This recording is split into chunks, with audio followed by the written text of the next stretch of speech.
Em tempos de velocidade digital e memórias frágeis, onde tudo parece descartável e imediato, a história se torna um abrigo seguro e silencioso.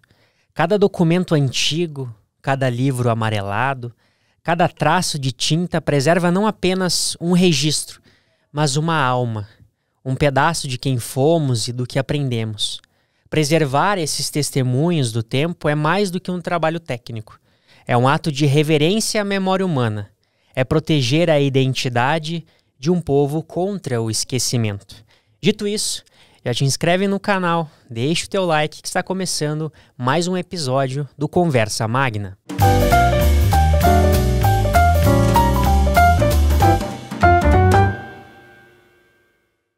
Fala pessoal, meu nome é Fernando Ferreira, comigo Guilherme Martinelli. Mais uma vez, seguindo aqui com o projeto do Conversa Magna. E hoje conosco, Frei Celso Bordignon, nascido em 29 de julho de 54 em Cachoeira do Sul, doutor em Arqueologia Paleocristã pelo Pontifício Instituto de Arqueologia Cristã em Roma, com especialização em iconografia e técnicas pictóricas da Antiguidade, diretor do Museu dos Capuchinhos, trabalha com restauro de documentos, livros e obras de arte, dedica-se à pintura de ícones bizantinos e bestiários, utilizando as técnicas da têmpera e da eucástica, realizando várias exposições individuais e coletivas. É licenciado em Teologia pela PUC-RS e auxiliar do trabalho pastoral na Paróquia Imaculada Conceição dos Capuchinhos. Seja muito bem-vindo, Frei. Muito obrigado pela oportunidade, pelo convite. Vamos compartilhar conhecimentos, ideias, histórias, vamos falar sobre os livros, a importância dos livros, e a importância da preservação, da conservação e do restauro dos livros, né? Que são essas memórias de uma cultura, de uma sociedade, de um povo, que devem ser preservadas, né? As ideias, as reflexões, os textos escritos. Eu não lembro quem foi que disse, mas eu sempre guardei comigo, que o pensamento voa, mas a palavra fica, a palavra escrita fica. Porque a gente pensa muitas coisas bonitas, coisas desagradáveis, mas não escreve. Quando tu escreve o que tu pensa, isso fica. Porque tu pode transformar num livro, num texto, numa crônica, isso fica. Então, o pensamento voa, a palavra escrita fica. Maravilha. Antes de entrarmos, Frei, nos detalhes técnicos do restauro, porque de fato é uma atividade muito peculiar, fora do comum das pessoas, a gente queria questionar o senhor. O que levou o senhor a se dedicar na preservação dos livros, dos documentos? Houve algum momento, alguma experiência específica que levou o senhor? Sim, eu acho que pela arqueologia mesmo, né? Porque na arqueologia, esse estudo que eu fiz em Roma, a gente estuda o cristianismo primitivo do 1º século ao 8º, né? E nesse período ali, grande parte do conhecimento e dos textos dos filósofos, os textos dos pais da igreja, dos primeiros cristãos, dos primeiros teólogos, eles eram escritos sobre o suporte que nós chamamos de pergaminho. Não existia o papel. Tinha o papiro, que era feito de juncos, dos juncos, né? Que dava principalmente no Egito, e também Siracusa tinha uma grande produção de papiro já no início do cristianismo. Era papiro, que é um suporte vegetal de fibra desses juncos, né, que dão no pântano, na beira do rio, e depois o pergaminho, que era couros de cabra, de fetos de animais, né? Pergaminho, um couro curtido, esse era o suporte, entendeu? Então eu me interessei muito porque no início não existia o livro como nós conhecemos hoje, com páginas, capas, capítulos, eram rótulos enrolados dentro de uma caixa que se lia, né? Ou então era um tacuíno, então era um negócio comprido, que ia dobrando, e depois, né, fazia parte de um livro. E um livro tinha muitos rolos, né? E com o cristianismo, quando eles sentiram a necessidade de ter todos esses textos dos evangelhos, do Antigo Testamento, das cartas de São Paulo, etc., né? Então eles costuraram esses textos e organizaram eles, e depois surgiu o livro. Um livro muito interessante para vocês, esse aqui, ó, é a tese de doutorado do Dom Evaristo Arnes, que é a técnica do livro segundo São Jerônimo. Como é que eles fizeram para escrever a primeira tradução, unificar a tradução da Bíblia, que foi escrito o Novo Testamento todo em grego, né? E o Antigo Testamento todo em hebraico. Ele traduziu diretamente lá, comparou os textos, uma equipe imensa. Depois eles fizeram esse volume único, costurando, fazendo uma capa de madeira coberta com couro, com pedras preciosas, né? Um livro era uma coisa muito cara, né? Uma pessoa, para ter um livro, tinha que ter dinheiro, né? E o acesso também era... Então, quem pudesse ouvir, né? Porque se ouvia mais, se falava menos, né? Então, quem pudesse numa igreja ouvir a leitura era um privilégio, né? Então, é importante entender também essa história do livro para compreender a importância dos livros, né? Tem vários livros sobre isso, sobre a história do livro. Esse, para mim, é um fundamental, porque foi uma equipe imensa, junto com Jerônimo, né?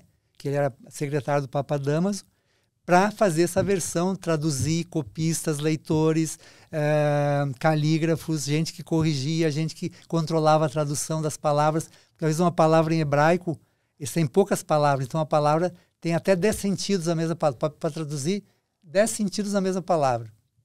Vou dar um exemplo, virgem, por exemplo. Uma mulher jovem, uma mulher que não está casada, uma mulher que está prometida em casamento, uma moça solteira, e um monte de... Então, dando um exemplo, né? Uhum.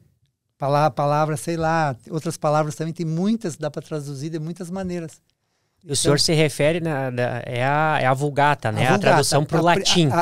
É aquela versão oficial da igreja, porque tinha muitas versões desconexas, né? Uhum. E Papa Damaso pediu para o São Jerônimo, que era um grande intelectual, que se converteu já adulto e depois ficou santo, um grande santo, né? Escritor, que ele fez essa tradução. Então, digamos que essa estrutura que o senhor menciona aqui do livro, o clássico que hoje a gente tem, vem já no milênio também. Vem do cristianismo. Eu posso garantir isso, posso provar que o cristianismo criou o formato do livro que nós temos hoje. A gente está falando de que ano, mais ou menos, que se criou? Ele traduziu a Bíblia ali pelo ano, a Bíblia, a versão da Vulgata, em 360 a 380, depois de Cristo. E ali até ali só tinham versões, e era tudo rótulos, dentro de caixas de madeira que eles chamavam capsas, né? Eram caixas com os rótulos, aí pegavam. Então, por exemplo, um evangelho tinha muitos rótulos de pergaminho amarrado, né? Eles sentiram a necessidade de botar junto, costurar, e daí começou a surgir essa questão do livro, como nós temos esse modelo hoje. Claro, na Babilônia, vocês sabem que eram plaquinhas de argila, né? A Biblioteca da Babilônia. A Biblioteca de Alexandria era quase tudo pergaminho, né? Tinha pergaminho, mas tinha muito mais papiros. O papiro é enrolado também, ou então é colocado empilhado, né? É uma fibra vegetal, né? Mais frágil que o pergaminho. E o papel de trapos, de linho e algodão é com os árabes, quando entram na Península Ibérica. Lá, eu acho que eles entram na Península Ibérica um pouquinho antes do século XI, século IX, por aí. Eles trazem a técnica do papel feito de trapos de linho, de roupas velhas, de linho moído, faz a pasta. Não tinha celulose, né? Então, ali até 1700 era papel de trapo, né? De linho ou de algodão.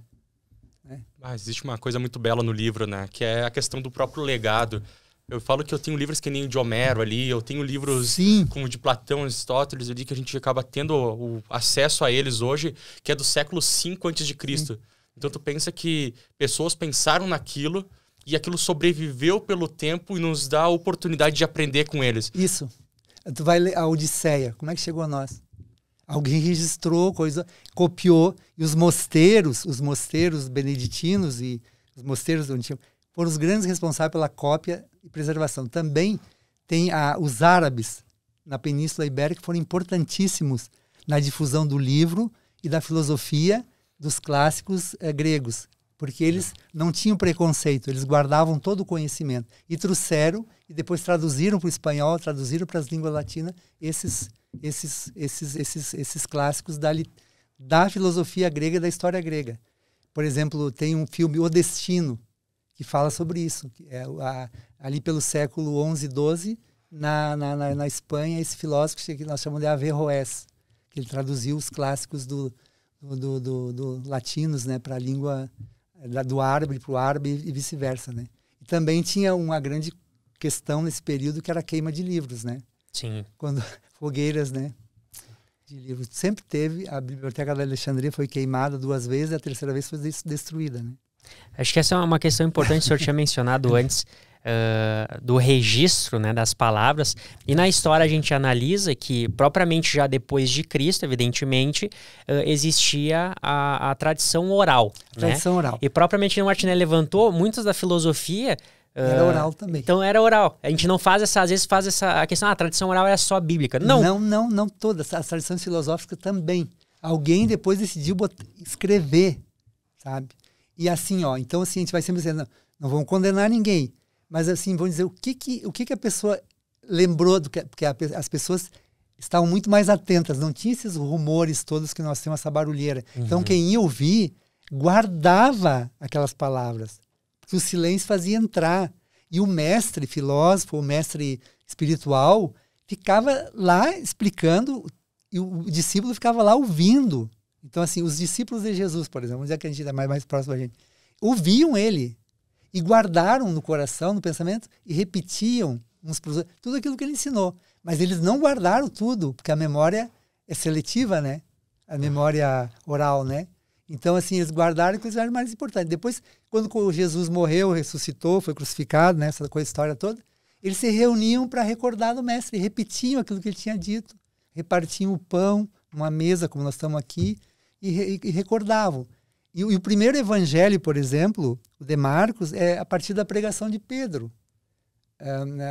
Marcos escreve a partir do que Pedro fala, porque Marcos é o primeiro evangelista, né? Primeiro evangelista, lá pelo ano 64, 65, 30 anos depois. Então, o que a comunidade de Marcos guardou das palavras de Jesus? O que a comunidade de Lucas guardou? O que a comunidade de João e de Mateus guardaram? Não guardaram tudo, mas guardaram aquilo que eles acharam que era mais importante. Entendeu? Pode ser que Jesus tenha dito muitas outras palavras. Quanto nos perdeu nisso também. Também se perdeu. Não tinha repórter, não tinha gravador, não tinha um escriba escrevendo quando ele estava falando. Entendeu? E assim é. Assim também a gente também. A gente pensa tanta coisa bonita e tanta coisa feia também. E a gente devia escrever as nossas indignações, seja no computador, seja tem uma cópia analógica, uma cópia digital. Escrever o que pensamos. Não interessa se assim, não preciso julgar se está certo. É o que eu pensei, é o que me veio a partir daquilo que eu estou vivendo. Isso é rico, é bonito, né? Então, o pensamento voa, ele some. Eu penso agora, mas eu tenho que escrever. Se eu não escrever, não fica. Eu esqueço. Porque a memória ela é seletiva. E a memória também é uma faculdade dela esquecer. Eu tenho na memória que eu sei um poema de cor, mas daqui a um tempo eu já não sei mais, porque eu estou recebendo outras informações e o cérebro vai deletando umas, vai deixando lá pro inconsciente, coisa que pode ser que volte, mas não sei se volta. E escrevendo, e imprimindo e colocando sobre um suporte, fica. Até um ponto suplementar para mim. Claro. Quando a gente fala na questão da memória, eu gosto muito dos livros do Pierluigi Piazzi, que é um professor que ele nasceu na Itália, mas falou muito de educação no Brasil. E daí tem 4 livros deles. Eu vou citar um que é o Ensinando na Inteligência e o outro que é o Estimulando a Inteligência. E é legal que ele fala sobre a questão de aprender. E ele fala que o aprender, o escrever é muito importante porque o escrever faz com que a gente realmente aprenda. Ele fala que o nosso cérebro se divide em 2 partes. Uma delas que é a memória RAM, que ele chama de memória RAM, que ficaria mais perto dos glândulos basais, e a outra que seria mais pro lobo frontal, que seria onde ficaria o HD, que ele chama. Sim. Que é realmente o que fica por longo prazo. Perfeito. Então ele diz, quando tu pega um texto, um livro, alguns gostam de escrever no próprio livro, outros preferem escrever num caderno, mas é importante ter essa atividade para realmente poder exercitar, para poder memorizar o conhecimento. E hoje eu acho que um grande problema, eu acho assim, a alfabetização dos meninos, adolescentes, teclando, não. Está provado que tu precisa desenhar a letra que faz um movimento aqui. A, B, C, D, teclando. Não desenvolve. Está provado. Eu tenho um estudo, não sei onde é que está, eu guardei em algum lugar, sobre isso. Sobre escrever escrevendo, se escrever teclando botões. O Pierluigi Piazzi diz que quando tu tá digitando, a memória do HD fica no computador, não no teu cérebro. Exatamente. Que é uma grande diferença. Exatamente. A questão da história, novamente, porque hoje a gente olha, né, para tantas obras e propriamente para a Bíblia, mas vamos voltar um pouquinho antes, vamos ali para Ilíada e Odisseia. Porque vem a questão de como confiar. Sim. Mas, ao mesmo tempo, o senhor falou uma coisa muito interessante, que é a gente não poder entrar num anacronismo de que a realidade há 2 milênios e muito mais é diferente. Era diferente do que nós vemos hoje. Então, a concentração era muito maior. Era muito diferente. Não tinha tanto ruído, não tinha tanta distração, tá? Então, assim, tu ouvia e tu refletia, entendeu? Não tinha. E tinha uma coisa muito boa que hoje não tem, que é muito importante para o conhecimento, para o saber e para o escrever. O ócio. O ócio. As pessoas não se dão tempo. Elas têm que estar sempre ocupadas com alguma porcaria. Mas fica sem fazer nada. Vai enrolar na grama, vai caminhar de pé descalço, vai fazer qualquer coisa. Larga esse celular bendito. Excelente. Porque as pessoas hoje têm uma perspectiva que o ócio é ruim. Vai fazer uns biscoitos com o teu filho, vai fazer um bolo, vai na cozinha, suja as panelas, sei lá. Sabe? Vai caminhar. Não... as pessoas têm... Eu conheço... Vou dizer confrades meus, que não pode se dar, não se dão para si nem um momento livre. Então sempre atrás, porque me chamaram lá, porque não sei o quê, porque eu não posso dizer não, porque eu tenho que ir. Mas e tu, quando é que tu tem um tempo para ti? Quando tu vai dormir das 10 até as 5 da manhã? Não, né? Tu tem que ter o ócio. Os gregos tinham muito isso do ócio. Eles não trabalhavam tanto como... Tinha um trabalho escravo, claro. Mas ninguém trabalhava muito, não. E tinha muita festa, muito simpósio, muita discussão, muita arte, sabe? Muito rituais, mais intelectual, né? Uma produção intelectual. Muitos rituais, muitas coisas populares, muitos jogos. Até a terminologia da academia se vem disso, né? Sim, que é o claro, estudar a mente, preparar o corpo. Isso. Nós somos muito ativistas, queremos fazer muita coisa e não fazemos muita coisa e não cuidamos de nós, sabe? A gente tem cuidado do espírito, da alma, que eu chamo, do corpo e da alma, né? Que é isso que a gente se torna... A gente é humano por causa disso, porque tu cultiva o teu interior, a tua mente, o teu pensamento. No momento que tu não cultiva isso, que tu não lê, que tu não reflete, tu tá te desumanizando. Tu tem que ler. O senhor recorda a primeira obra que o senhor trabalhou para restaurar? Olha, eu comecei assim, fazer restauro técnico foi em 2005, que eu comecei a estudar. Eu ia a Porto Alegre fazer restauros lá no ateliê de restauro. Eu ficava uma semana, trabalhava restauro documentos, outra semana eu trabalhava encadernação, outra semana eu trabalhava banhos, desacidificação. Foi assim que comecei, tecnicamente. Né? Como é que se faz uma capa, o que não se faz, porque tem normas também, né? Tem certas coisas que não se faz um livro. Então, comecei ali e comecei cada vez a me apaixonar mais. E fiz muitos cursos de conservação e restauro, de química do papel, de produtos que se usa no restauro que não agridem o papel, de colas especiais que a gente usa, de como fazer uma capa corretamente, de papéis não ácidos, de consertar um rasgo, de fazer um enxerto quando está faltando um pedaço de uma página. Então foi indo. O primeiro livro que eu fiz assim foi um restauro que eu fiz mesmo tecnicamente, que eu sabia o que eu estava fazendo, junto com a restauradora Beth Brochier, em Porto Alegre, que agora se aposentou, né?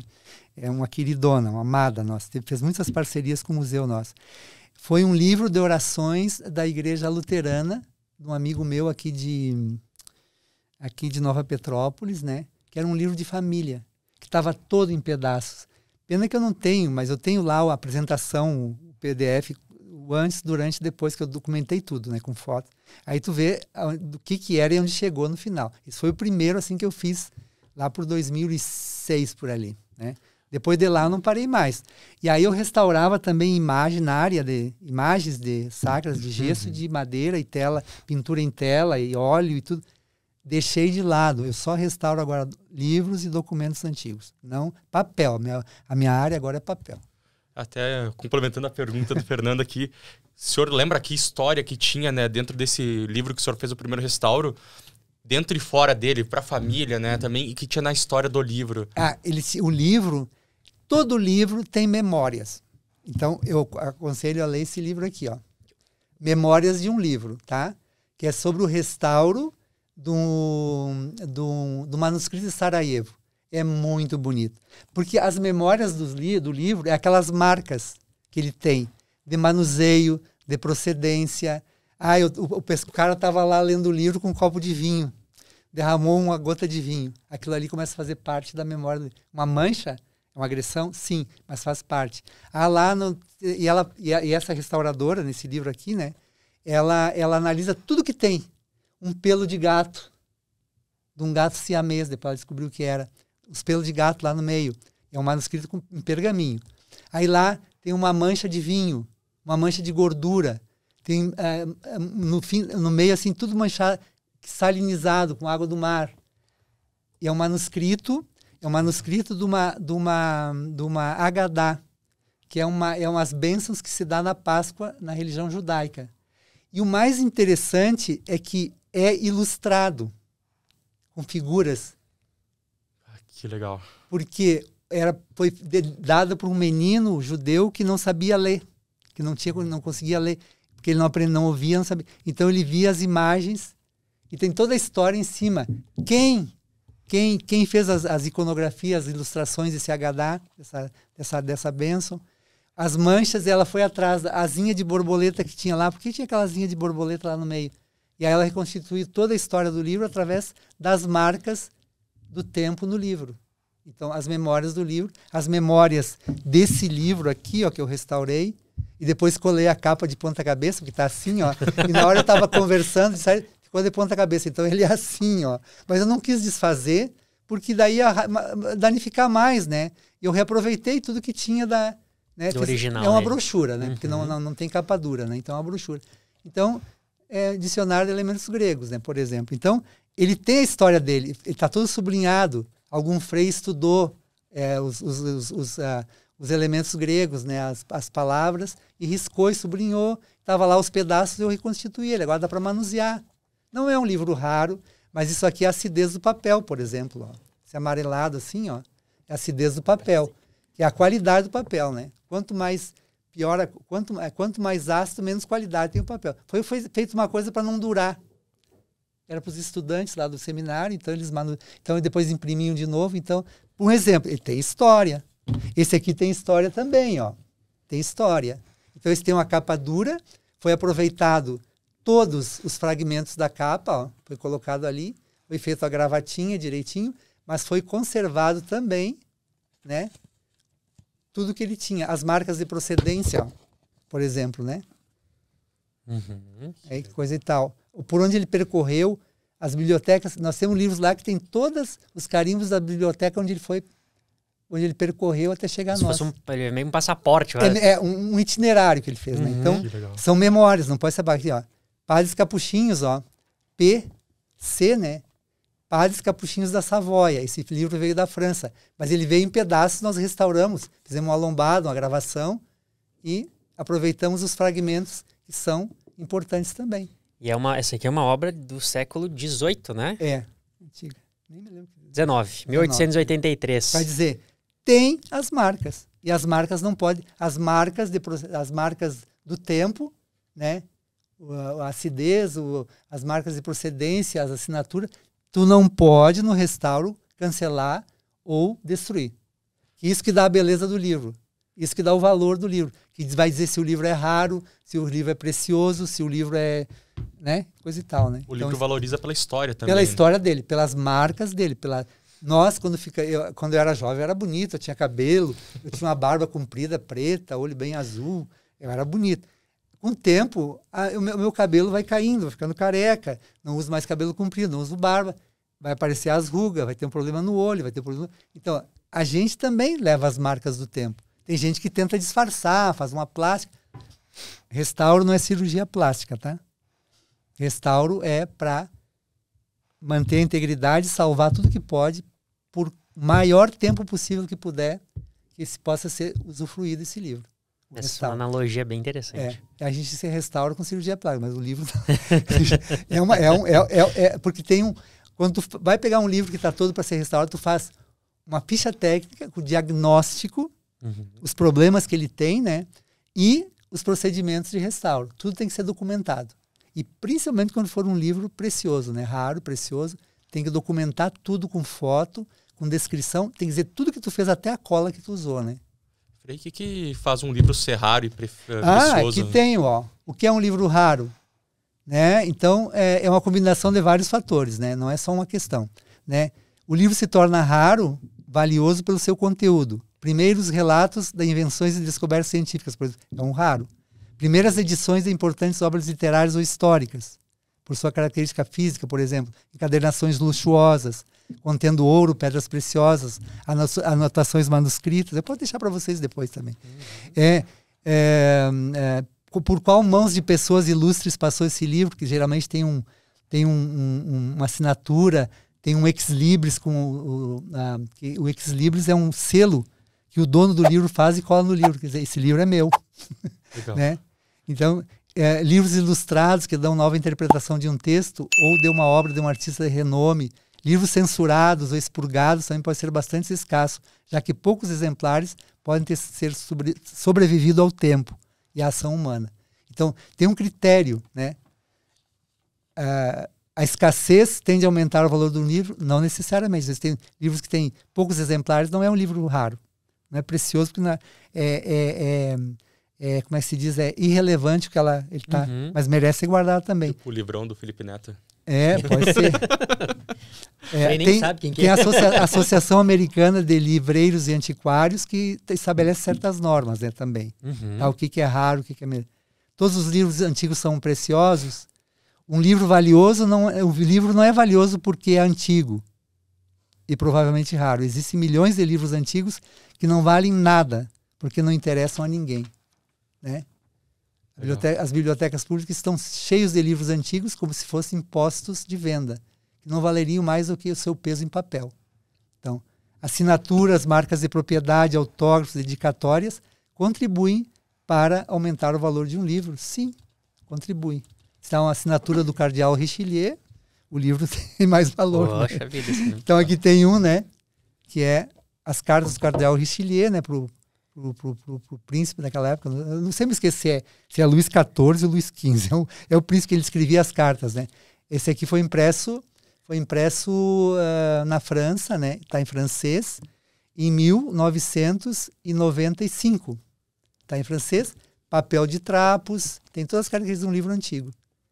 Né? Não é muito raro, mas ele tem um valor. Então, assim, para protegê-lo, estojo de proteção. Merece, fica digno, protege da poeira, fica em pé, não fica em contato com os outros livros e destaca ele na minha biblioteca. Né? Assim por diante. Por que o senhor faz essa... Isso mesmo, porque é nobre.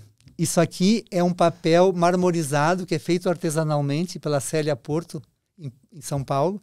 Ela faz artesanalmente, faz uma cópia e depois ela manda imprimir várias edições do mesmo papel. Ó.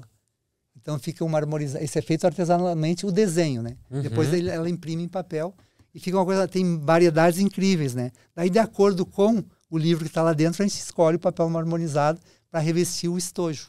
E por que se reveste o senhor? Para dar uma nobreza. É mais para uma importância, pois isso aqui é importante, isso aqui é... Eu podia fazer simplesmente uma pacotilha assim, ó. Uma pacotilha com papel museu, não, é um papel alcalino, com reserva alcalina, mas não. Nesse caso eu quis fazer, optei por fazer. A gente também faz outras pacotilhas assim para livros que estão se desmanchando, né? Isso é para proteção do livro, ó. Tudo natural, com cadarço de algodão, põe o livro lá dentro, fica no escuro, não pega a luz. Porque os inimigos do livro, sabe quais são? Umidade, luminosidade, insetos roedores, tipo cupim, traça. Cupim adora comer livro. Cupim, traça, barata, rato, rói. As pragas no geral. No geral. Então, é uma proteção. Isso é uma proteção. Principalmente contra a luz. A luz também é um grande inimigo do papel, da celulose, né? Celulose, porque nós tudo é em celulose. Então, Humberto Eco tem um livro, Memória Vegetal, onde ele fala sobre essa memória nossa, que está praticamente toda em cima de suporte de papel feito de celulose, de plantas. Né? Até, Frei, para pontuar ali, eu vou te fazer uma pergunta, porque assim, Fala. Eu gosto muito de colecionar livros, então eu coleciono eles. Eu tenho hoje mais ou menos catalogados mais de 560 na minha biblioteca. Então eu sempre estou colocando autor, ano, eu tento pesquisar qual foi a primeira edição. Eu gosto de ter essas informações e eu sempre coloco a observação do Como é que eu avalio eles? Desde o ótimo até o não recomendo, sabe? Sim, eu gosto de trazer isso nos livros. É o teu critério, tu estabelece os teus critérios, a biblioteca é tua. E eu faço de tudo para cuidar deles. E alguns livros, por mais que eu cuide, eu sempre tô tirando da estante, eu tiro o pó, tô sempre tentando cuidar ao máximo para que eles estejam na maior qualidade possível. Sim. E mesmo cuidando, é interessante ver que alguns deles ficam amarelados muito rápido. É a luz. E outros não. E eu te falo, mas eles não estão com a qualidade do perto. papel também. Se o papel é muito ácido, vai acidificar mesmo sem luz ou com luz.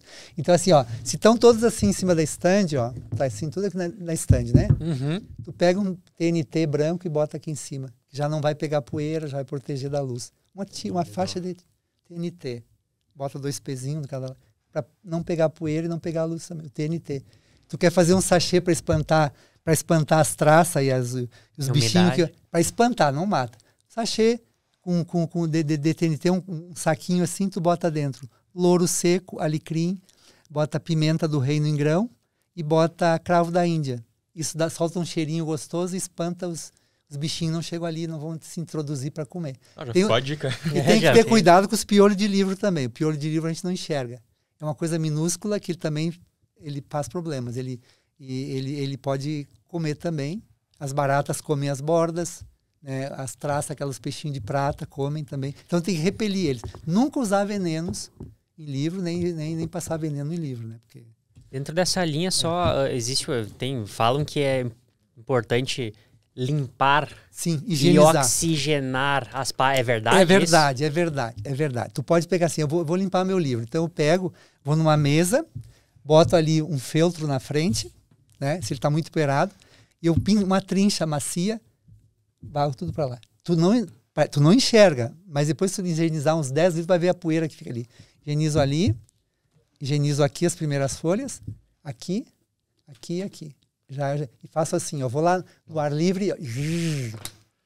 Eu faço isso. Isso está correto, correto. Sempre com luva, né? De preferência com a luva descartável. Está faltando para mim. Tá? Não adianta limpar. Uma máscara para poeira. Porque fazendo isso evita que se criem fungos fóxes, que são fungos que vão no papel, mancham o papel. Então, fazendo isso já é uma grande coisa. E botar coisas para absorver a umidade do ambiente também. Tá? O ideal seria um desumidificador, mas também pode ser sachês até com giz de escrever em quadro, entulho de penduradinho, quando tá bem molhado, bota no sol, seca, bota de volta lá. E tem outros produtos que a gente usa também para tirar um pouco a umidade do ambiente. Livros não gostam de luz, não é saudável, luz em excesso e também não é umidade demais. É que nem remédio. Nunca fazer uma biblioteca no porão. Não. Se esse porão não tiver acondicionado e alguma coisa que tira a umidade. É que nem um Fernando da vida que coloca até as estantes isso no corredor, na frente da janela, os livros já estão perdendo a cor, a coloração. Tem que cuidar isso, né? Tem que botar um blackout nos vidros da janela, onde tem que pôr algumas coisas simples que dá para fazer. Certo. Não o ideal, né? Porque o ideal é só na Biblioteca Nacional mesmo. Se um dia vocês puderem visitar, vocês vão ver lá o que eles fazem com a preservação dos livros lá. Na Biblioteca Nacional vale a pena visitar, marcar uma visita lá para ver como é que eles trabalham. Eu tinha uma amiga minha, a Ana Virgínia Pinheiro, a maior especialista em livros raros. Eu marquei uns 3 meses por causa da nossa biblioteca. Uhum. Ela me recebeu e me mostrou a Bíblia de Mogúncia, uma das primeiras edições da Bíblia de Gutenberg, que tem 2 exemplares da Biblioteca Nacional, que era da coleção do Dom Pedro II. Que legal. E assim, ó, ela botou lá, e nós de longe, não podia falar perto, não podia chegar perto, olhava de longe, ela com luva e máscara folhava assim. Só para as pessoas terem noção do que é. E de que ano, mais ou menos. É do início, do início da impressão, né? Das primeiras edições do Gutenberg lá. Dos tipos móveis ainda em madeira. Uma preciosidade. Porque a Biblioteca Real, quando veio a família real para o Brasil, eles fizeram, a primeira coisa que fizeram, a Biblioteca Real, né? Porque autorizaram a impressão no Brasil. Porque até, quando o Brasil era colônia, era proibido imprimir qualquer tipo de impresso aqui. Era tudo impresso em Portugal e controlado. A censura não podia imprimir qualquer coisa. Era tudo impresso lá, não tinha impressão aqui. Não era proibido fabricar papel. Então, a primeira fábrica de papel do Brasil é com a família real. Eles começam a pesquisar papel de celulose. Fibras para fazer papel aqui.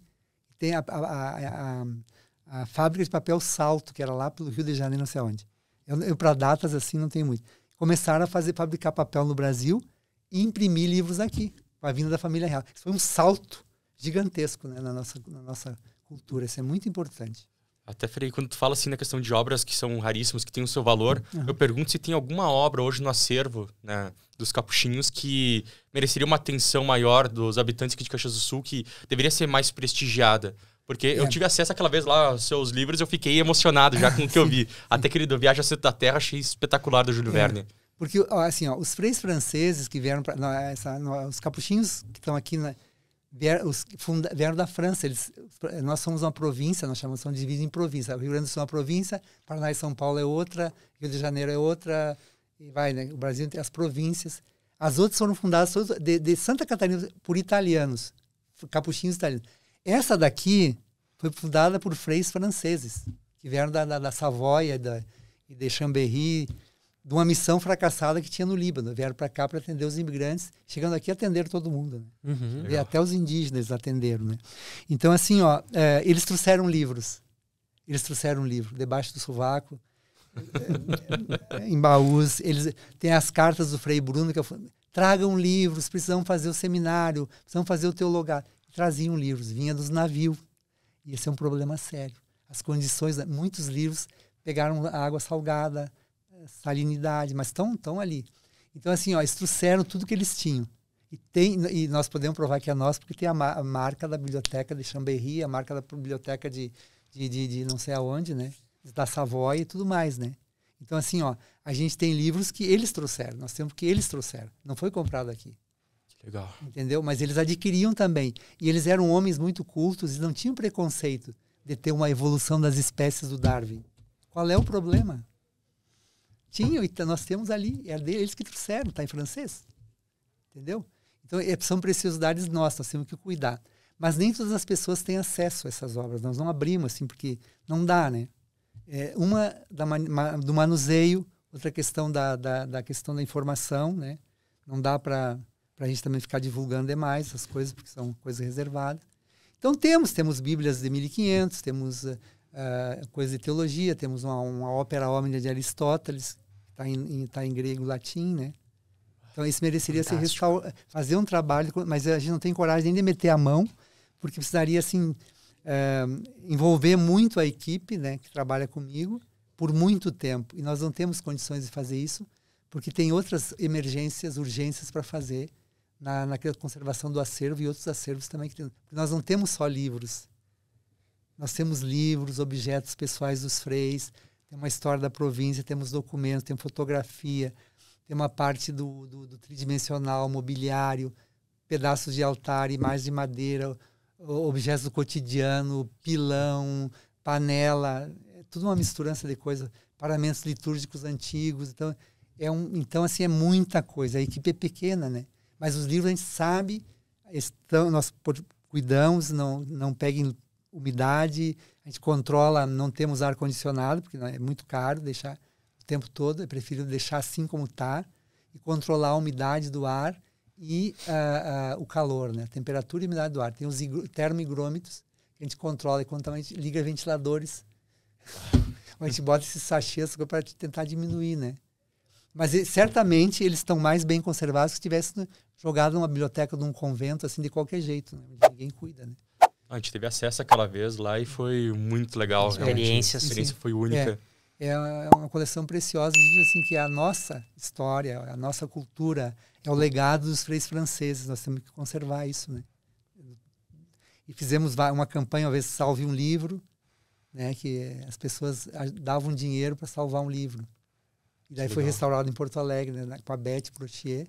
Depois fizemos uma segunda campanha pela LIC, restauramos mais uma boa quantidade, damos um diploma de benfeitor para quem ajudou, né? Foi muito bom aquela também, e conseguimos restaurar. Hoje, a gente questiona muito se deve restaurar ou não. Porque tem aquela questão, se restaurar... Tem certos que tem que restaurar. Uns é só fazer um trabalho de conservação, tirar a poeira, botar numa pacotilha. Outros teria que restaurar. Teria que fazer um trabalho mais radical. Mas a restauração já é uma cirurgia. Uhum. A conservação é um procedimento cotidiano, simples, básico, né? Que ajuda muito. Certo. Restauro, tu vai interferir na materialidade do livro. A conservação tu não interfere em nada, só vai tirar o clipe, vai tirar a fita adesiva que colocar. Crimes, não bote fita adesiva em livro, nem grampo. Post-it, coisa... Tirem os marcadores de dentro, porque esse marcador aqui vai entrar poeira para dentro. O marcador que fica aqui, né, entra poeira para dentro. Tira os marcadores, tá? Não use esparadrapo. Não use fita adesiva. Às vezes, tá? A gente também... Às vezes foi isso que salvou aquele fragmento que podia ter se perdido. Foi a fita durex. Mas a fita durex deixa uma marca de acidez tremenda, que não consegue mais remover, né? Então, tem os dois lados, né? Eu restaurei uma certidão de um passaporte do imigrante, toda em pedaços, cheia de fita durex. Eu removi uma por uma com produto X, coisa, tem que testar as tintas, porque esse produto para remover as tintas do escrito, que era escrito com terra orgânica. Tá. Mas foi o que salvou. Se ele não tivesse botado, teria perdido os pedaços. Tem esse lado também. Quantos que a gente pega as carteiras de trabalho cheias de fita? Porque não seria o correto. O reto seria a pessoa saber conservar e restaurar. Até quando a gente fala aí na questão que é um crime, né? Eu te pergunto o que lhe deixa mais frustrado, assim, o que comove mais? Pegar um livro que está descuidado pelo tempo, com rasgos, ou aquele que teve o abandono que nunca foi de fato aberto, nunca foi apreciado? Tem os livros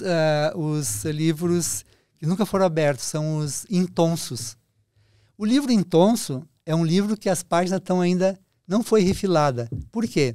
Porque existia, e tem as sociedades do bibliófilos, né? Que quando era um livro muito importante, eles mandavam vir um livro intonso. Ele era as páginas todas emendadas. Pena que eu não me lembrei de trazer um. Eu tenho vários intonsos. Por quê? Porque o prazer do leitor, eu vou ler e vou folhear pela primeira vez esse livro. Então ele tinha uma espátula de metal ou de osso, e ele ia abrindo página por página e ele ia lendo. Era um livro virgem, que eu vou ver as letras pela primeira vez. Esse prazer é meu. E os editores já sabiam quem era, já mandavam, que é um livro intonso. E o miolo. Depois que ele lia e abriu todas as páginas manualmente, ele mandava encadernar, dependendo do livro, com uma capa dura, com encadernação nobre, com isso aqui, com a gravação dourada na lombada, etc, etc. Mas esse livro é totalmente meu. Desde que ele foi impresso, eu abri ele, eu desvirginei ele. E daí existem coleções desses bibliófilos, coleções de espátulas de osso, de pedra, de ágata, de metal, de madeira para abrir livros.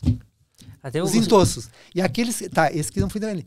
E o livro que mais me impressiona, assim, no sentido da pergunta que eu fiz, me dói muito ver um livro intonso. Mas a gente não refila. Eu guardo esses para mostrar. Eu não refilo. Porque esse também tem um valor como tal. Claro.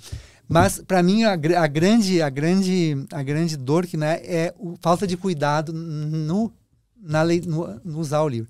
Todos nós deveríamos ter um legil aqui, ó, para ler o livro. Nunca ler assim. Porque se o livro é muito grosso, ele vai se descapurengar todo, porque ele tem que ter um apoio. O legil ajuda os nossos olhos. Porque se tu lê assim, ó, né, não é correto. Lê assim, o legil, aquela estandezinha, que a gente chama de legil, para ler o livro. Qualquer biblioteca importante de pesquisa ou de leitura na Itália, tu vai, as mesas estão cheias tu apoia o livro ali. Isso é um primeiro cuidado. Legal. E para mim a dor é ver que as pessoas manuseiam com falta de cuidado, rasgam. A maior dor para mim é ver um livro faltando uma página. A pessoa simplesmente arrancou e levou embora. Ela queria aquela gravura. Isso acontece muito. Arranca uma página do livro e leva porque gostou da gravura. E às vezes, por isso que tem que ter muito cuidado nas bibliotecas, com os leitores. Existe todo tipo de leitores e todo tipo de gente, bibliófilos, que roubam os livros, que levam um pedaço de livro embora, pesquisadores que vão lá e pegam um estilete e cortam um pedaço do texto, porque eles não querem copiar, não querem levam. Nós estamos estragando a história. Fizeram muito disso. Agora não sei se faz, porque tu tem no celular, tu pode escanear. Tu pode fazer xerox. Antigamente fazia muito isso. Então, para mim, a minha dor maior é mutilação do livro. Né? Não é tanto o manuseio, às vezes com as mãos suja, paciência, né? Mas é o manuseio, a leitura. Como é que tu lê, como é que tu guarda, como é que tu acondiciona. Né? É isso. E todo o trabalho que a gente fez de conservação é para resolver esses problemas de manuseio inadequado e de violências contra o livro. E como é que se restaura um livro que está assim um pedaço de um conteúdo? Por exemplo, aqui foi arrancada uma página. Eu posso, daí quando eu for restaurar, eu boto uma página em branco aqui, com o número da página. Isso aqui foi roubado, foi perdido. Mas eu posso também, se for do querer do cliente, eu posso fazer um xerox e botar ali, daquela parte que falta, dizendo que é um xerox, que o original foi roubado. Também dá para botar ali, inserir, cola direitinho, né? Se, por exemplo, assim, eu tenho nesse livro aqui, ó, foi rasgado uma parte do livro, perdeu isso aqui. Eu posso fazer um enxerto com papel exatamente igual ali, porque para poder folhear, para não rasgar mais. Posso também preencher, botar um texto ali. Daí é uma tarefa ruim, difícil, porque tu vai ter que fazer uma letra igual, vai ter que nas impressoras, tu não consegue o tamanho certo, é um problema, mas pode também. Ou deixar em branco, perdeu. Uma parte que se perdeu. O que perdeu é triste também, né? Perdeu uma informação, né? Frei, perdão. Sim, pode falar. Num mundo tão digitalizado que nós vivemos hoje, o senhor, no ofício que exerce,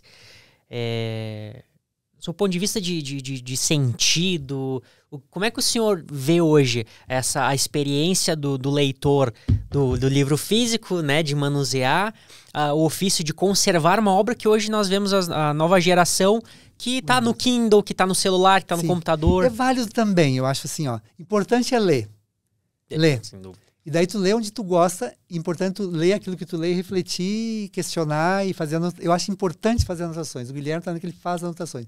Eu, às vezes, boto isso é vandalismo. Eu escrevo do lado ali, assim, eu risco. Mas o livro é meu, né? Então, essa coisa da posse também é uma coisa assim que às vezes tem que ter. Não, é meu agora, mas amanhã vai para alguém, né? Eu não vou levar na gaveta do caixão, não tem gaveta, né? Então, assim, mas eu escrevo. Não se deve fazer, mas, depende, né? Porque, por exemplo, se tu vai encontrar um livro se tu encontrasse a evolução das espécies do Darwin com as anotações dele do lado, repensar. Não. É outra coisa. Outra coisa, não para o Celso da vida, né?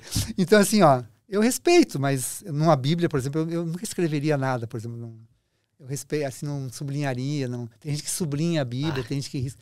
Mas aí é questão de cada um. Mas eu acho importante ler. O importante é ler. Se tu gosta do e-book, lê o e-book, o Kindle, sei lá o que é. Baixa o PDF. Eu não consigo. Eu fui educado assim, ó.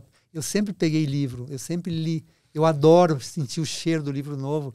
Eu adoro sentir a textura do livro. Eu adoro olhar como é que foi, né, a capa. Isso é uma brochura, né? Uma capa dura, né? Uma capa dura, assim, é mais nobre, né? Entendeu?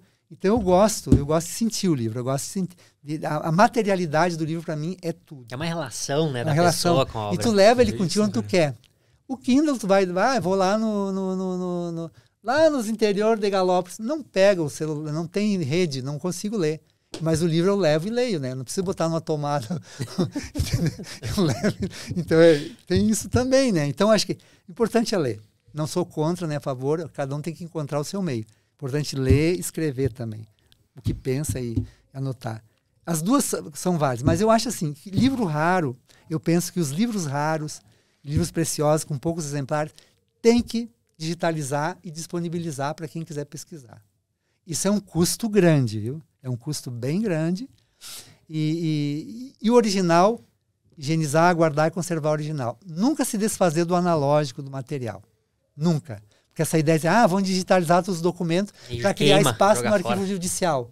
E vão queimar tudo. Não, e o dia que der uma pane, negócio, não tiver mais o digital, ou que dá, daí tu não tem nem o outro. Então tem que ter em suportes diferentes. O suporte digital físico e um físico, impresso. Né? Se eu escrevi um texto bonito, eu guardo no digital e imprimo um e guardo também um impresso. Até uma pergunta nesse sentido, Freire, está falando já de livros, né, no digital e no físico. Tem muitas pessoas que hoje o ler já é difícil, né? Vamos já começar desse ponto. Então o livro ele se tornou até um certo artigo de luxo. É muito normal tu olhar assim em redes sociais que as pessoas elas não leem o livro, elas estão ostentando. Elas estão comprando 40 livros, colocam no estante. Exato, isso é feio. Mas eu te pergunto, tu acredita que no futuro, Porque muitas coisas estão sendo tornadas, que nem não existe mais fita cassete nem DVD. Tudo está sendo colocado em streamings. Sim. Só acredita que o livro também pode sofrer isso? Porque eu também sou apaixonado pela folha, eu gosto de sentir a folha. Mas há a possibilidade de, no futuro, as pessoas começarem a fazer tudo no digital. Isso não vai estragar ainda mais a experiência e a vontade daqueles que querem se introduzir na leitura? Eu acho que sim. Nós somos carne, pele, osso e sangue, né?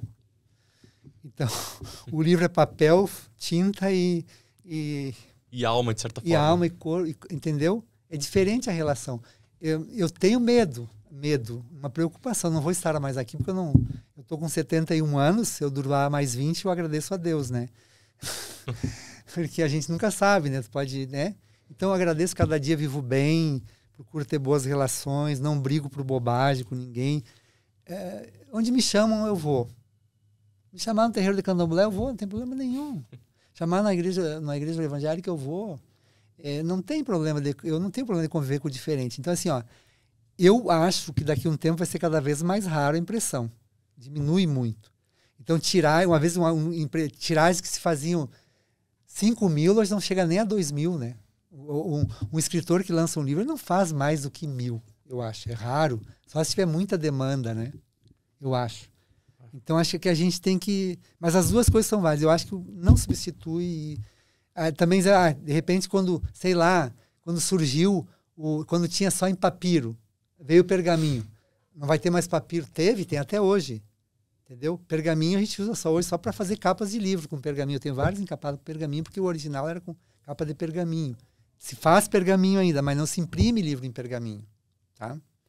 Tá? Quando surgiu o papel de trapos, dizem, não vai ter mais pergaminho. Não vão eliminar, não. Continuam as coisas todas, né? Todas continuam. Suportes continuam, todos eles faz parte da história, né? Exato. Faz parte da história, tem que preservar o máximo que puder. Sei que tudo que é material, um dia vai se corromper, vai se destruir, vai virar pó. Então, o que eu faço como conservador e restaurador? Eu procuro protelar esse processo de deterioração. Que é o jeito de manusear, de cuidar, de tirar a poeira, de não deixar os cupim pegar, porque os cupim adoram celulose, né? Eles podem vir pela parede, subir lá, eles podem dar estande de madeira, passar para os livros e comer pela aqui, começa por aqui. Tem livros lá que é um rendilhado só. Ficaram muito tempo guardados e muito apertados. Outra coisa, não se deve apertar demais os livros na estante. Isso aí é como se fosse uma madeira, ele vai da ponta a ponta, a broca. Tem a broca que faz o furinho, tem o cupim que faz as galerias, e aí fica um rendilhado todo. E quando tu vai ver, tu não percebe, porque o cupim é silencioso. A broca até sai os farelinhos para fora, uns farelinhos amarelinhos. O cupim não, ele fica lá, ele vai comendo, e ele come todo, quando tu vê, tudo comido. Pois é, nesse sentido até questiono o senhor, do jeito correto de guardar, seria de pé então, de pé. E não espaçado, porque muita gente guarda... Apertado. Empilhado? Se for um volume muito largo, muito grande, é melhor deitado. Certo. Muito grosso, deitado. Tá. E assim, em pé. Essa é a posição. E como eu disse pro Guilherme, um TNT branco assim para não pegar poeira. E aquele TNT depois tu tira e lava e põe de novo. Legal. Mas muito peso em cima faz isso que o senhor mencionou. Exatamente, também fica como uma madeira. Prensado. E daí vem a broquinha. E elas entram. Esses bichos entram de noite e eles agem no silêncio, né? Quando tu vê, tá lá dentro, barata. Silêncio da noite. Sim, aquela da noite. Até eu te falo, conhecendo esses livros, eu tô sempre modificando a ordem que eu guardo eles na estante, porque eu vejo... É bom mexer com eles. Exato, porque quando eles estão aqui assim, eu vejo que às vezes uns são um pouco menores, né? É normal. Importante, eu não trouxe o bibliocanto. O bibliocanto é aquele pedaço de metal ou que vai por baixo que ele segura. Opa. Porque assim, ó... Opa, pedimos desculpa pelo conversa magna. Sim, não tem problema. Porque assim, ó, tu tem tu tem vários livros assim, ó, na tua estante. Mas aqui não tem. O que vai acontecer? Isso aí. Não é bom.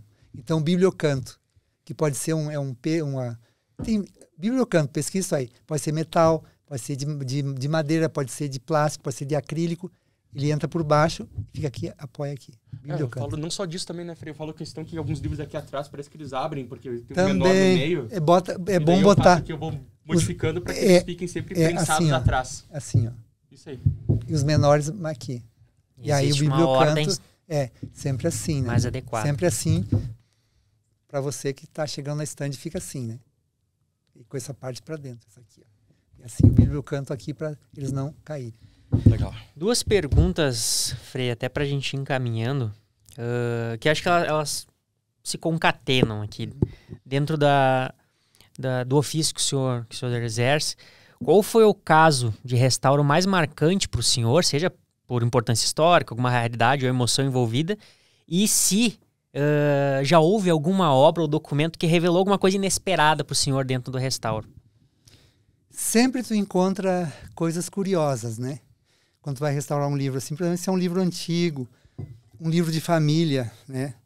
Outro dia eu terminei um livro de orações que pertencia à avó de uma menina, a neta, uma moça, veio trazer, que era da minha avó esse livro de orações. Todo em pedaços, cheio de esparadrapo, né? E o que tinha lá dentro? Tinha o nome da avó numa página, tinha uma coisa... na folha que a gente chama de maculatura. A maculatura é essa folha aqui, ó. Essa folha em branco que tem entre a guarda. A guarda é essa parte que une o miolo à capa, né? Isso é a guarda, isso é a maculatura, uma folha branca que separa o texto da guarda. Que é isso. Cada parte do livro tem um nome, né? Legal. Tá? Corte inferior, corte superior, lombada, etc. Né? Então, na maculatura, na maculatura da frente, tinha, que é essa página branca aqui, e tem aqui também atrás, aqui, ó. Tem que ter, ó. Se não tem, quando tem que pôr. Isso aqui separa, né, o miolo da capa com a guarda que prende o miolo à capa. Tá? Então, na maculatura, na primeira página, tinha o nome da vovó, o santinho, o ano que ela adquiriu. Na outra, lá, isso é uma coisa bem singela, tinha um beijo em batom vermelho. Que legal.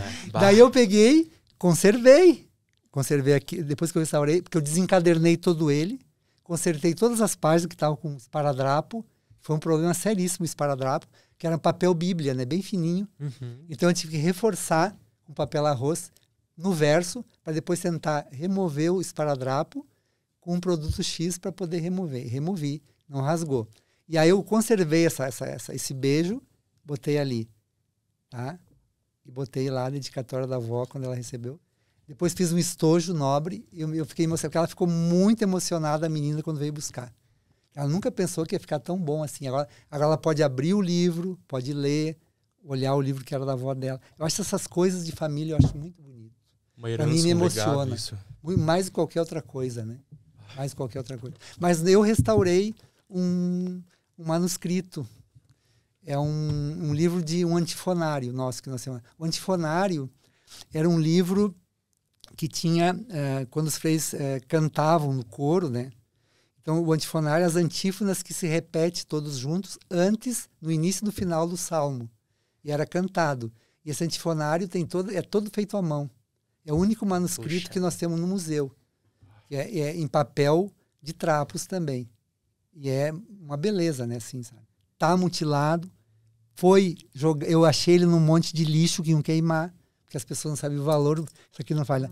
Nossa, que pecado. E tem as capitais escritas à mão, decorada com têmpera, com guache, com aquarela. Esse eu achei muito importante. Tá mutilado, falta a parte, mas a gente fez uma capa digna, um invólucro digno, tá lá. Então esse me emocionou também. Sabe lá, veio da França também. Foi copiado lá, sei lá que época, né? Então isso é importante, né? Então tem que saber a história do livro, pelos percalços que ele passou. A história dele é importante quando tu vai interferir, para não descaracterizar e também não apagar essas marcas do tempo, que é importante, né? Deixar algumas, né? Entendeu? Então... Normalmente tem que reencadernar, desmontar e costurar de novo. Aí tem que ver que tipo de costura. Tem N costuras. Tem costura para folha solta, tem costura para cadernos. Cada uma tem um nome, né? Tem um nome. Tem a costura francesa, a costura capuchinha, a costura monástica, a costura espanhola, a costura com cadarço, a costura aráfica. Depende, né? Daí tu vai fazer a costura como era no original, nova. Porque quando tu desmontou para consertar, para limpar, quando chegou o livro, estavam todos os cadernos, todos os fios que uniam, tudo rebentado. Tem que refazer, né? Até só para pontuar ali já, pela questão do tempo também, para não segurar muito, Mas eu digo sempre que tem... Mas é uma pergunta injusta. Qual que é o livro que o senhor considera o livro da sua vida? Eu sempre pergunto isso para as pessoas e alguns dizem, não tem como escolher um porque eu aprendi com todos. Até o meu sócio já me soltou essa algumas vezes e eu digo, tem como se escolher um. Porque para mim, eu digo que o Marina de Carlos Ruiz Zafón, que eu comprei em 2012, foi o primeiro livro que eu comprei com meu dinheiro, aquele livro me instigou a comprar outros, ler mais e fez com que eu tivesse hoje o ímpeto de ler e ter a coleção que eu tenho. Eu adoro Humberto Eco, né? Eu tenho quase tudo dele lá. Comecei pelo Ano da Rosa, né? Depois fui em outros. Adoro Alexandre Dumas. O Conde de Monte Cristo eu li agora há pouco tempo, porque eu cansei de ver aquelas séries, minisséries, cada uma conta a história de um jeito. Eu quero ler o original. É isso aí. Aí li o original. Eu estava recuperando da cirurgia do olho, né, que eu fiz faz um mês e pouco. E no quarto lá, não podia sair, li todo ele. 1.301 páginas. 1.301. É outra coisa. Li Notre Dame também, que aí se chama o Corcunda de Notre Dame. Mas o livro original é Notre Dame. Eu acho que... Então, falar a história do Corcunda, é Notre Dame. A história da construção, né? O Alexandre Dumas é demais. E eu quero ler agora Rainha Margot, porque eu vi o filme e também não gostei. Vê se o livro salva agora. E daí, eu acho que tem que ler os originais. O filme, tudo bom, é bom. O Nome da Rosa, o filme para mim é muito caricato. As questões mesmo que estão no livro não aparecem no filme. Lá aparecem só os crimes, aquelas coisas, né? Atrás do livro que envenena, mas tem outras questões por trás. A questão do dinheiro, do poder, do saber, da ordem franciscana que está começando e que não quer ter bens. Eles vão lá para discutir com o inquisidor no mosteiro. Isso não aparece muito claro. Então você tem que ler o livro. Eu gosto do Humberto Eco, eu gosto do Alexandre Dumas.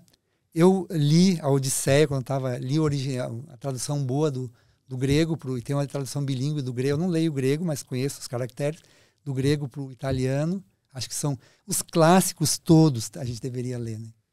Alguns clássicos da Cristo, eu sou apaixonado pelo Conde. Não, demais. Um ótimo livro. E depois, assim, os primeiros livros impressos no Brasil. Eu acho que a Divina Pastora, do Caldo de Fião, todo mundo deveria ler. Divina Pastora. A Divina Pastora. Porque é o primeiro livro, é o segundo livro que foi impresso, eu acho, no Brasil. E aqui, no Rio Grande do Sul, o primeiro livro. E a história se passa ali em Viamão, Porto Alegre, São Leopoldo, a Divina Pastora. Gaúcho aqui. Caldo de Fião. E a Zero Hora publicou, imprimiu um exemplar que não tinha no Brasil. Ela encontrou lá na Argentina, não sei aonde. Eu tenho esse exemplar. Que legal. Aquele vale a pena. Tem esses do início da imprensa no Brasil é importantíssima. Esses primeiros romances. Eu adoro Jorge Amado, adoro todos os... Érico Veríssimo, li tudo que eu pude dele também. O Tempo e o Vento, o Incidente em Antares, e vai tudo aí. Tudo. Né? Escolher um não foi possível. Não é possível. Existe, cada um tem uma sua experiência. Tem um que eu adoro, que eu amo. O Livro do Travesseiro. É de uma cortesã do século X, XI, no Japão. Ela é cortesã do cortejo da rainha, da imperatriz. E é proibido as mulheres escrever. E a Sei Shonagon, no final do dia, ela rouba folhas de papel, escreve antes de dormir e enfia debaixo do travesseiro. É o Livro do Travesseiro. E o Peter Greenaway fez o filme, o livro de cabeceira, que conta também um pouco dessa história. Mas o original é o Livro do Travesseiro, né? Da Sei Shonagon. Então, esse livro, ela faz lista. Isso é uma delícia de ler. Antes de dormir, assim, tu pega e lê. Listas de coisas agradáveis. Ela faz listas de coisas bonitas, listas de coisas feias. E ela vai falando dos rituais lá na corte da imperatriz. Ela é do cortejo da imperatriz. O vento veio e tirou, despenteou a dama, não sei o quê. Isso é deselegante. Então, assim, uma sensibilidade lá do século X no Japão, né? Então, esse livro te transporta para lá. Então, isso eu acho que é importante isso no livro. Tu te transporta. Eu, quando li o Conde de Monte Cristo, me transportei para a França bonapartista, né? E ele bota fatos históricos e ele cita no livro Conde de Monte Cristo autores e frases de autores que ele leu e coisa no livro. É muito bom. Então, tem que ler tudo isso, né? Tem que ler os modernos, mas tem os clássicos. Eu acho que os clássicos, a gente devia ser iniciado pelos clássicos. De acordo. Que é difícil para um adolescente, para um jovem, né? É difícil. É o meu. É o meu chato. Não, deixa. É o meu, desculpe. É uma deselegância não desligar o telefone quando a gente está numa entrevista. Eu me esqueci. Eu cheguei assim, fique tranquilo. De verdade. Martinelli, as suas considerações finais. Bom, eu sou um apaixonado por livros. Aquela vez que estivemos ali nos Capuchinhos e pudemos ver o acervo, foi espetacular. De lá pra cá, é aquela coisa, o livro pra mim é um hobby que eu gosto de exercitar todos os dias. E falar com alguém que conhece tanto sobre livros, e a minha vontade era de que continuássemos na conversa aqui. Sim. E acredito que muitas pessoas não sabem que dá para restaurar livros, não sabem a história dos livros, não sabem que isso tá aqui em Caxias do Sul. Sim. Então, aceitar esse convite, Frei, foi espetacular. Se quiser outras vezes também a gente pode vir, né? Sem dúvida. Por favor, já fica o convite. A gente falou assim, aqui. Bem geralzão, né? Nem entramos assim muito nos processos de restauro, porque isso já é outra história. Daí teria que, de repente, se fizer mostrar, eu podia trazer um processo de restauro, como é, desde o início até o fim. Você tem como projetar, não sei, slide. Temos aqui a e daí eu tenho lá, eu documento tudo, eu guardo no HD, eu tenho tudo guardado. E imprimo uma cópia também, né? Dos processos que eu fiz. Não, mas é isso mesmo que a gente quer, exatamente poder trazer esse porque assim, magna é isso. Porque a paixão também exige cuidado, né? Se tu ama uma pessoa, tu cuida dela. Se tu ama um livro, tu cuida dele. Né? Tu dedica o teu tempo, né? Existe uma frase que agora me foge, justamente nessa linha, Feri, do amor. Me fugiu o autor agora, mas é um dos livros lá de casa. Que é: o amor é o desejo de perdurabilidade do outro. Mas claro, maravilhoso, pensamento lindo. Eu quero que meus livros permaneçam depois que eu for embora. E tenho aqueles que eu escrevi à mão lá, que eu nunca vou editar, né? Porque eu sempre escrevi livros, eu tenho livros de memórias, desde o tempo do noviciado, desde a década de 80. Sempre escrevo. Tenho livros e livros escritos à mão. Puxa, pensamentos, indignações, raivas, tá tudo ali registrado. Se um dia servir para alguma coisa, tudo bem. Se não servir... Vamos ter que pedir um espaço no testamento do Frei, né? E tem os meus livros lá, né? Que eu depois tenho que pensar o destino, né? Eu não sei se eu te mandei, Guilherme, um documentário que foi feito sobre a minha pessoa.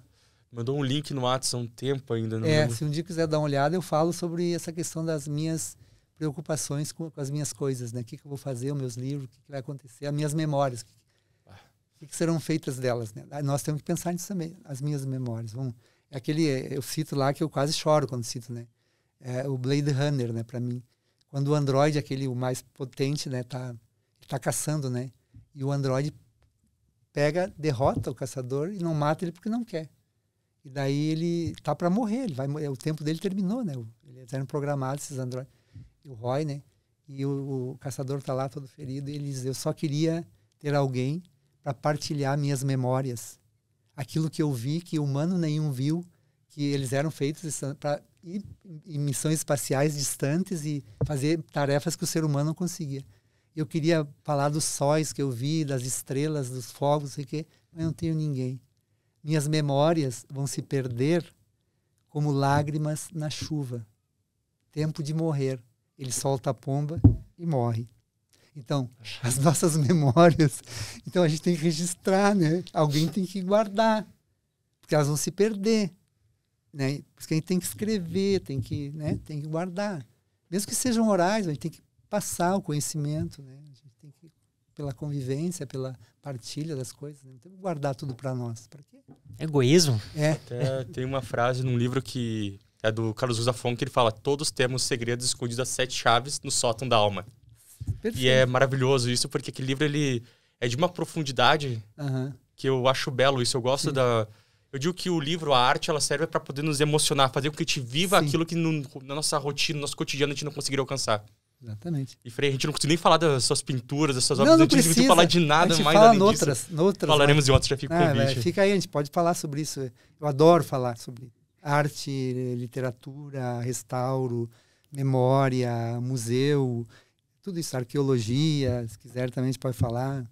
Então, tá. Frei, antes das considerações finais do senhor, é interessante tudo isso que a gente conversou aqui, vem da questão... Na sociedade nós temos a nossa história, nós temos uma tradição oral que posteriormente foi materializada, foi inscrita. Sim. E a importância, então, de quando formos ler, é um relacionamento, como a gente brincou, porque ali a gente volta no tempo em que o livro foi escrito, no pensamento do autor naquele momento. Transporte. A gente viaja. Viaja no tempo. Uma das viagens mais é viajar no tempo através do livro. Eu lá lendo a Odisseia, eu imagino lá aquela guerra, né, aquela coisa toda, o Odisseu tentando voltar para casa e o Poseidon conspirando contra que ele não ofereceu sacrifício. Exato. Né? Eu venci a guerra, não ofereço sacrifício, agora vai vagar, não vai voltar para casa. E a Minerva, né, que é a Atena, né, que é a deusa, ajuda ele, né?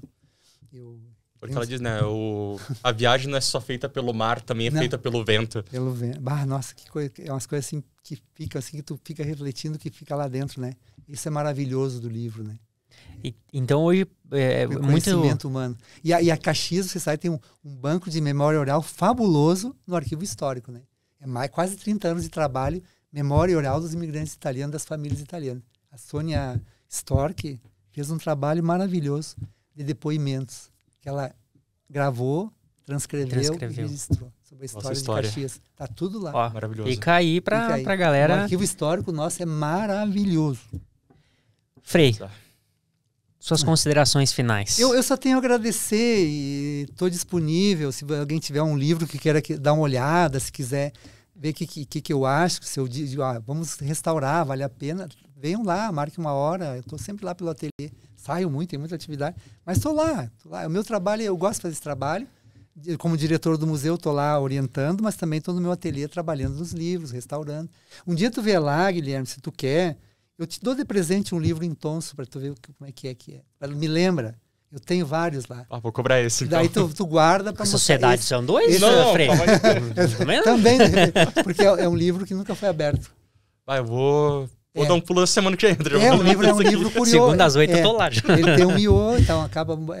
Isso é uma coisa interessante. Por isso que os bibliófilos, eles estudam essas coisas todas, desde dos ex-libris, que é esses selos de posse do dono, que é um símbolo pessoal que o cara elabora, mas eu te mostro lá meus ex-libris que eu fiz, mas se tu quiser fazer para os teus livros também. Eu acho que é importante ter o ex-libris. E às vezes tem lives no pessoal da Biblioteca Nacional sobre ex-libris, sobre raridade de livro. Eles fazem, tu te inscreve e participa, tu assiste, né?